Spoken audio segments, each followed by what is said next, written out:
What's going on, people? Welcome back to AFTV. As you can see, we're standing outside our 60,000-seater stadium, the Emirates, where it will be hosting Burnley this Saturday, a 3 p.m. kickoff. The Reds versus the Clarets. Well, will they wear claret? Will they wear claret? Maybe not. I think that. Yeah, but don't. Why it's got to ruin my intro? Yeah, it was nice. It was Reds versus, but that's. Well, no, yeah, but. Well, they're called the Clarets, but they might not wear claret. Yeah, well, but we're not called the Reds. Yeah, well, guys. I worked really hard to prepare my intro and you're just diminishing it. Anyway, listen, let's get to it. I'm joined by Laurie and James. How are we feeling for Saturday's game? It's Burnley, they're sitting, I think, 19th, we're 4th.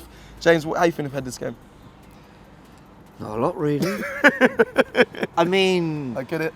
I don't have great nerves. I'm excited, I guess. I'm always excited to watch Arsenal play. There will be goals. Yeah, there will be. I mean, look, Burnley are a team whose principal's company is a child of Pep, along with Arteta, Alonso, Ten Hag, all these managers who are, playing football based off the principles they learned when they were with Pep Guardiola. He, had great success playing great football with Burnley in the Championship, really changed their image, has done some great stuff with the club.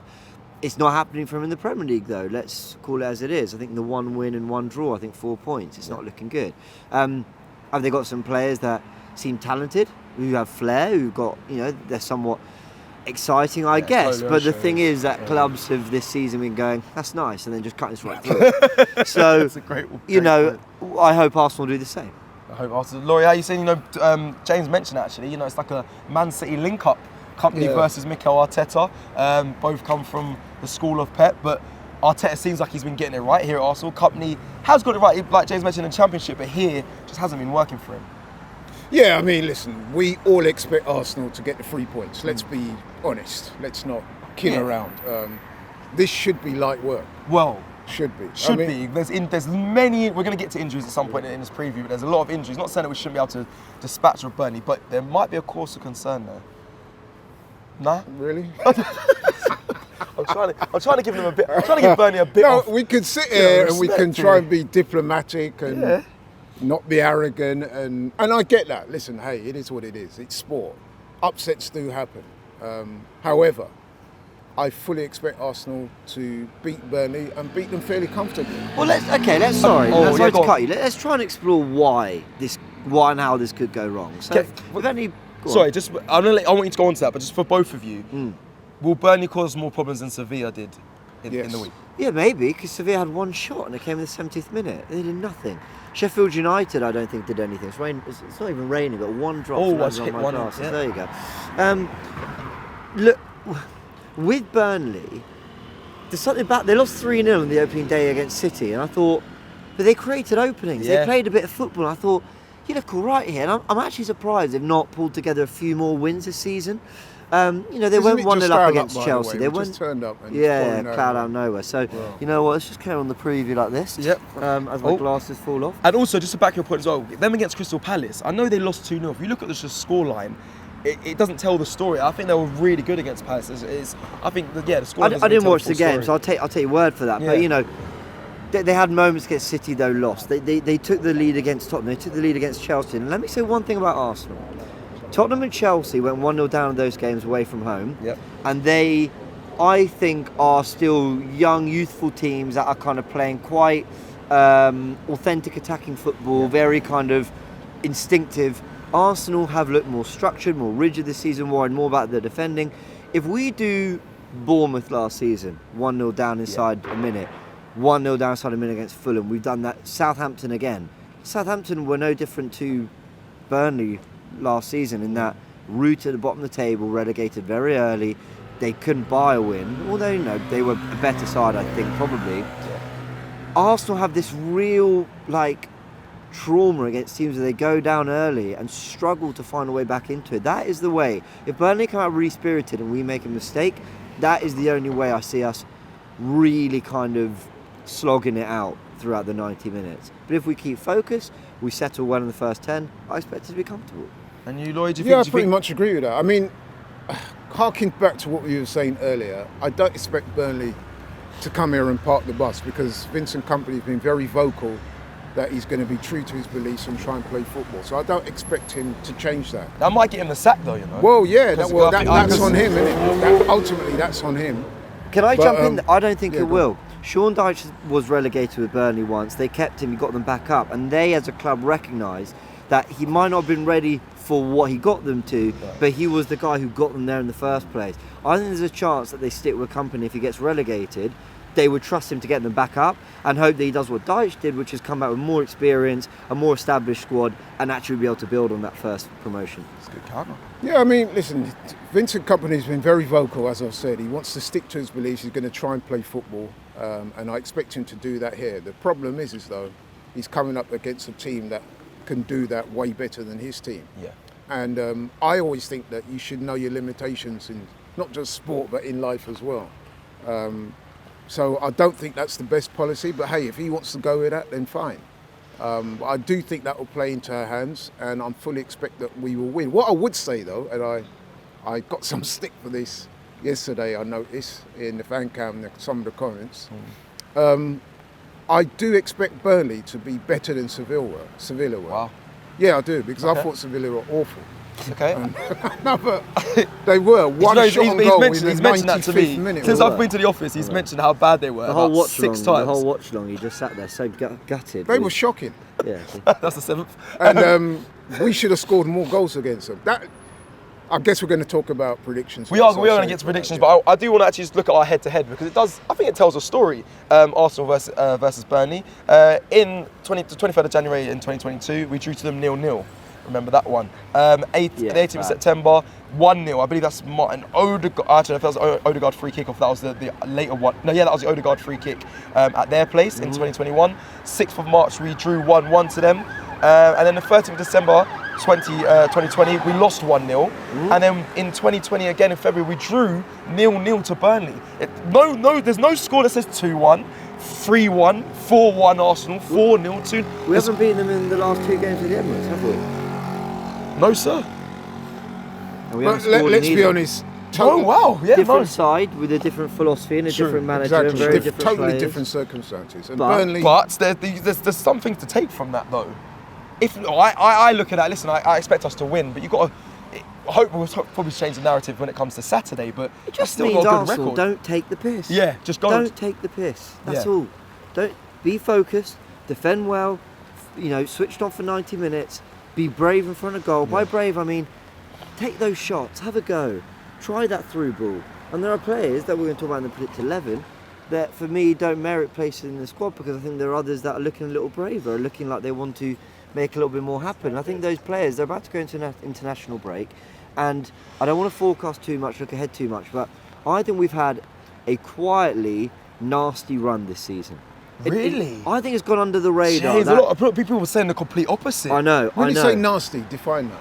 Maybe nasty is too strong, but in your first 11, you've done Newcastle away, Chelsea away, Palace away.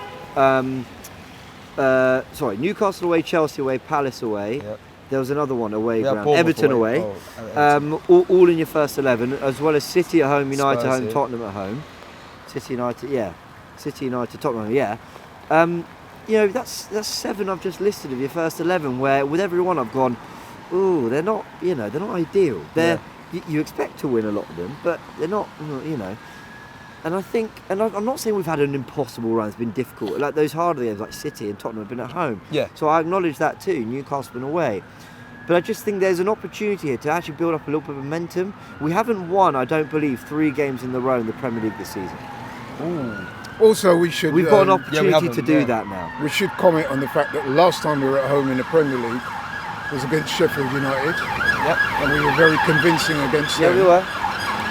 And I'm going to be honest, I expect us to be convincing winners against Burnley. And I'm not trying to be disrespectful of Burnley. We just got to keep it real and say one team is at one end of the table and unbeaten at home, and then the other team are at the other end of the table and struggling. I do. So logic dictates that a team like us should get the win. I do want to see Arsenal really put them to the sword though and punish them, not just to get 2 and sit back. I want us to really I want to see a Sheffield United win. I want to see multiple goals. And funny enough, Robbie always does, he goes on Sky Sports for the international break when we play a team. And we normally win that game before the international break. So hopefully that continues. I want to read through some of the other stats we have here. Burnley's last 5 Premier League games. They beat Luton, the only team they've beaten, by the way, this season, 2-1. And they were quite fortunate to win that, apparently. Wow. I'll be honest, I didn't watch that game. But then it was 4-1. They lost to Chelsea at their place. They lost to Brentford 3-0 at Brentford as well. They lost to Bournemouth at their place 2-1. And then, like I mentioned before, 2-0 they lost to Crystal Palace at home. And now I watched that game. Like I said, I think it was a bit unlucky for Burnley. I think they had many chances that Koleosha was on. He looked so threatening in that game, but unfortunately they couldn't put it in the net. They couldn't get finish in front of goal. I think they played well, but they couldn't put the ball in the back of net, which is what counts at the end of the day. Some of their injuries, everyone's got a lot of injuries at the moment. Yeah, it's happening. It seems like everyone's getting riddled with injuries. Ekdal, one of the defenders, has an injury. Foster, Benson, Obafemi, Ramsey. All injured. Whether they'll be returning for the fixture, I think it's Ekdal that'll be returning. And then for Arsenal, let's go through the injuries. This is where things. I want to just get your thoughts on this quickly before we kind of get your score predictions. Eddie Nketiah. Do we know the status of that injury? Well, they're saying he might be. It says potential return this Saturday, but I think it might be unlikely. Gabriel Jesus, they were saying it'll be the Sunday. Will it be available? Obviously, he's been called up for Brazil if he features in Wednesday night game, which he didn't, or this game against Burnley. But they're saying that he's returning now, might be after the international break. Thomas Partey, we know. They're also predicting after the international break that he might be returning. And Emile Smith-Rowe, funny enough, it says potential return again the 26th of November. But with that knee injury, I wouldn't read too much into that. Urin Timber, still an unknown date, but hopefully soon. Martin Odegaard as well, injured. Don't know too much about his injury. James, Laurie, I don't know if you've seen anything across the... No, again, Arsenal have been quite sparing with their information. Yeah. When it comes very close to their chest. And then lastly, just to wrap up, Saka. Now this is just me. This is no ITK. This is not been put out in the media yet. But from what I've seen, he's not saying, I'm not saying he's injured, but will he be rested? I don't know. He seemed like he was struggling a little bit towards the end of the Sevilla game. So hopefully he's available. But I don't know. I don't know. I don't know right now, the time of recording, if he's been called up to England. So we'll be waiting to find that out as well. But it'll be very interesting. Time to get your score predictions, boys. Let's start with James. Talk to me. I said 2-0. 2? Oh, so that's... Oh. Yeah. Because come on, you're normally the oracle. Give me something to look forward. Burnley, I want like a 5-6. And that would be amazing. And Arsenal need to, especially after what City did to Bournemouth last week. But I actually, look, we could do that. I almost think a bit like Sevilla. We might get a 6-0 performance in terms of dominance. Yeah. But Arsenal seem quite not willing to really let go of the handbrake completely in attack. Yeah. So I think that will just limit the goals. Okay, Laurie? Having said that, I think Sevilla were worse than Burnley. I'm actually going to go 3-0 to Arsenal. So that kind of makes that, what I said earlier, but a little bit, how can I put it? Lopsided. But having said that, I do expect Burnley to put up some resistance. Yeah. But I do fancy us, once we get the first goal, to get a couple more. So I'm thinking 3-0. James, what is it? Sevilla? What he's saying, Sevilla or Seville? Sevilla. Okay. Sevilla. Yeah. So I just wanted to make that clear. I'm going with a nice 4-0. Burnley can't seem to hit the back of the net. They've only won one game against Luton, like Laurie mentioned. He said it seems to be lucky in that. I think Arsenal need to, before the international break, go and put them to the sword. Yeah, let's first and foremost, we all want the win. Yeah. But as James was saying, and you alluded to it as well, it would be nice to see Arsenal put in a performance that the fans can really say, look, I come to the Emirates today and I was really happy with the way we played, got the goals, and put the ceiling on it, you know what I mean? Yeah, because I think Burnley have come here many times and left here been happy with the results. I don't want to see that come Saturday. Listen, that is it for the preview as we get drenched outside the Emirates. Funny enough, I can actually see blue skies and sun just in the distance, but right now we're drenched. I think they waited for us to come down there and the heavens opened up. Some people may be happy about that. But anyway, listen, like the video if you like the video. Let us know your thoughts and predictions in the comments below. And make sure you stay tuned to all of the build-up content coming your way for this game on Saturday. Arsenal versus Burnley at 3 p.m. kickoff. And also, there is a fan zone you can get involved with after the game. And also, there's a fan zone in the week. I always prolong this when we're getting wet. I don't know why. Leave a comment and I'll see you guys again soon. Take care. Love.